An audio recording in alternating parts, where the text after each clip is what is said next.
Did you know that the idea of a newspaper is over 2,000 years old? The Romans had something like a daily newspaper called Acta Diurna. Starting around 59 BC, the government put up large boards in public places in Rome, like the Forum, the main city square. They recorded important things: new laws, court decisions, public announcements, and other major events in the city. In theory, anyone in the city could walk up and read them.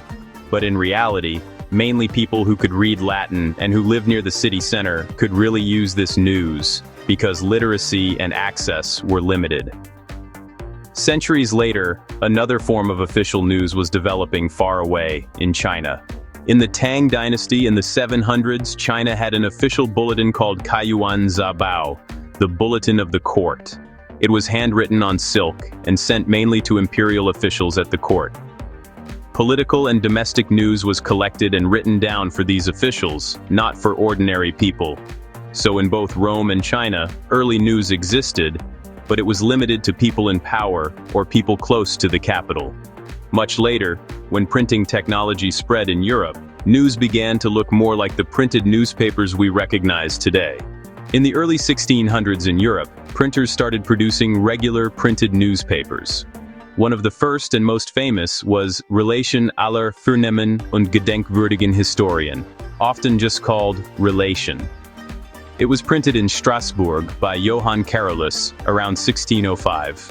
It looked like a small booklet, a few pages of dense text, with dates on the issues and a simple title page for the year. In the 1700s and early 1800s, newspapers in places like Britain and the United States were quite expensive for many workers, often costing several cents per copy in the United States. In Britain, a stamp tax introduced in 1712 charged money per sheet of newspaper and on each advertisement. To save money, publishers printed on very large sheets, known as broadsheets, so they could fit more news on fewer taxed pages. Bonus fact: in the 1850s, a big London paper, The Times, ran strange classified ads made of random letters. Years later, codebreakers discovered they were secret messages. They were meant for Royal Navy officer Richard Collinson while he was on an Arctic expedition searching for the lost Franklin voyage. His family used the code to hide news from home inside these newspaper ads, like a private family chat hidden in the classifieds. Today we can read the news on a screen in our hands within seconds, but it all started with carefully written words on stone, silk, and huge sheets of paper.